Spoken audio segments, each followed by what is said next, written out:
Hello everyone and welcome to another video on this channel, Ruthie Draws. That was such a long intro, but hello, how you doing?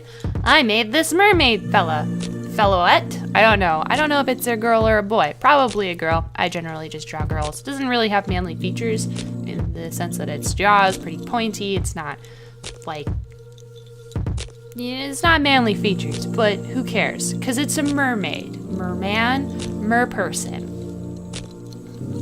The original design for this creature was not going to actually be a mermaid.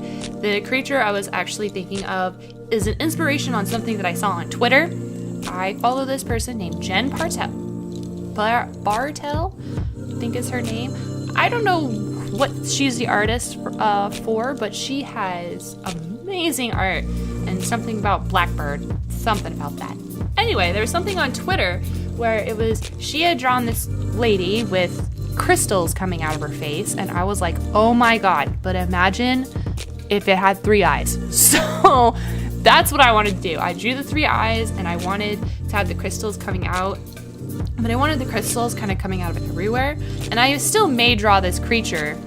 I still have the idea in my head, but instead of this crystal creature, I came up with a mermaid instead. And the reason why the mermaid came out was actually because of the freckles in the face.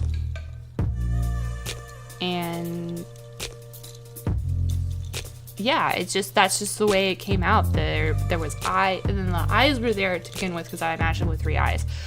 In the crystal creature, the eyes are all the way black, but I made the irises in this one really, really big because I figured, well, you need more sand stuff, so that's why I did that. The only thing that I didn't really like that I drew on this was eyebrows. Because I looked up the reason why we have eyebrows. Eyebrows are there to stop sweat or whatnot, and when you're underwater, just like hair, there's no need to have eyebrows because you don't need. Are you sweating underwater? No. But I drew them anyway, and I like them, and I'll probably draw eyebrows for 3-eyed creatures like this in the future. The thing that bothers me about traditional mermaids is that they always have human hair and pretty much human features, but I don't think that mermaids, if they were to exist, if a humanoid creature existed underwater, they definitely would not look like a human. They would have things that were most likely fishy. Like the hair that I made is not fish. It's from a fish. It's not fish. It is a fish, but it's from a fish. If I can find it, I will put a picture on the top left of what was the inspiration for it. Yeah. I ended up doodling this at San Japan. I was starting it because that was when I saw the picture with San Japan. And so I wasn't anywhere near a camera to really record my sketching process, but maybe one time if I want to make a creature, and if you want me to draw a creature, just let me know in the comments below what kind of creature you want me to take my take on.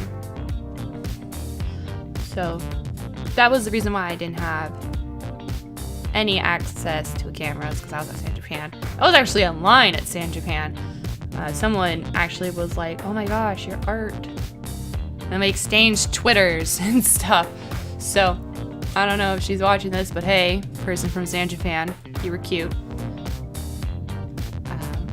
Oh, this gel pen that I got, fucking sweet. So awesome. I got it from this bookstore that sells a whole bunch of Japanese stuff. That's actually a Japanese gel pen, and I love it.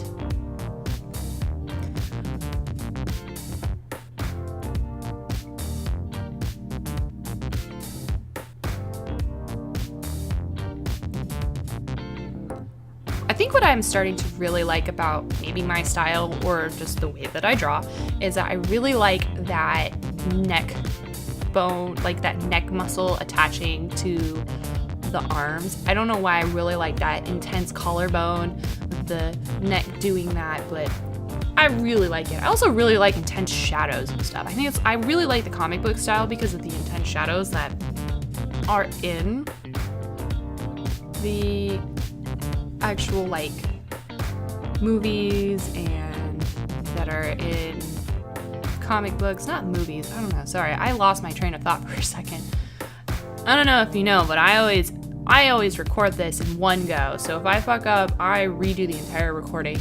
I just yak. There's no script. I'm just yakking whatever comes to mind. Like the San Japan video took like 4 tries because I just couldn't get it right. And I couldn't speak like I wanted to. I just really ended up liking this piece, like, a lot. I really like this, and I think I want to draw this kind of creature again. I really wish that I drew in the background what its fin would look like, because whenever we get there, when I use the marker, I tried to use it in kind of like a, hey, this is water, this is la agua, you know? And I wish I had put like a fin in the background. You wouldn't really be able to see it very well, but a fin would be there. But as you can see, I love me some dramatic shadows. I actually went to Michael's shortly before this, and I got a 005 lining pen, micron lining pen, and oh my gosh, it's so good to have the smaller size. I love having the smallest size. I don't know. I don't generally draw a lot of details, but as I have been getting... Sorry, I got interrupted, and hopefully I can edit this in a way it's gonna sound... I don't remember what my train of thought is. Sorry, my cat. And I'm already this far. Oh my gosh. I know I just said I usually record it in one go, but I thought I said some really good stuff already, so... Anyway, I really love bold shadows. I really like adding extra details, and now that I have this smaller pen, it's so much easier to add these details without, like, truly messing it up. I'm pretty proud of myself. I'm starting to have a steadier hand because I've been doing some traditional lining instead of lining on the computer, and that in turn has actually helped me line on the computer with my tablet. So these lines are actually really straight. Usually I add a bolder line to kind of mask the fact that my lines are not very straight. But this is one of the times where I was bolding the line as an artistic choice instead of just bolding the line because I suck at lining, if that makes sense.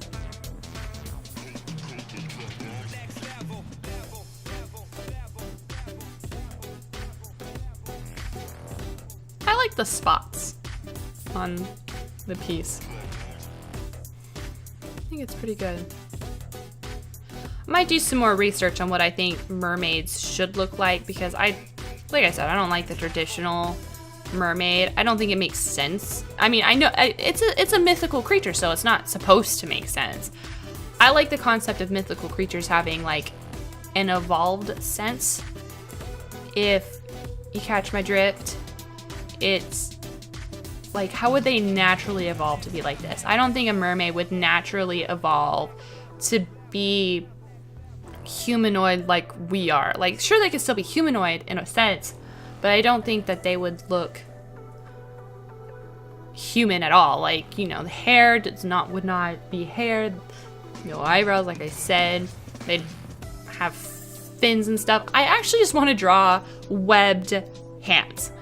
I have this thing that I'm going to be making a comic, and one of the things that I really want to draw is just webbed hands. I have been getting a lot better at hands. No lie. I am starting to slowly get to where hands are not the hardest part for me. That is a big step and a bold thing for me to say, really. But I really believe that I am starting to get better at doing hands. But I still haven't gotten to the point where I know how to incorporate them in a drawing. This drawing was not something that like I could incorporate a hand in. But remember when I was saying that I was making the marker a water? This is what I was talking about. If I had like maybe in like the right, the right side, or maybe even the left side, because there's more negative space on the left side, put like in kind of behind her like a tail, that would have been really cool, but it may have been too busy. Anyway, that was what I drew. I hope you liked it. I'm sorry I didn't show you my sketching process, but that was the lining as well. This is the lining, not as well, but this is the lining. Sorry, stumbling over my words. Anyway, hope you have a great day. I will see you guys the next time I see you, which will be next week for art. Later.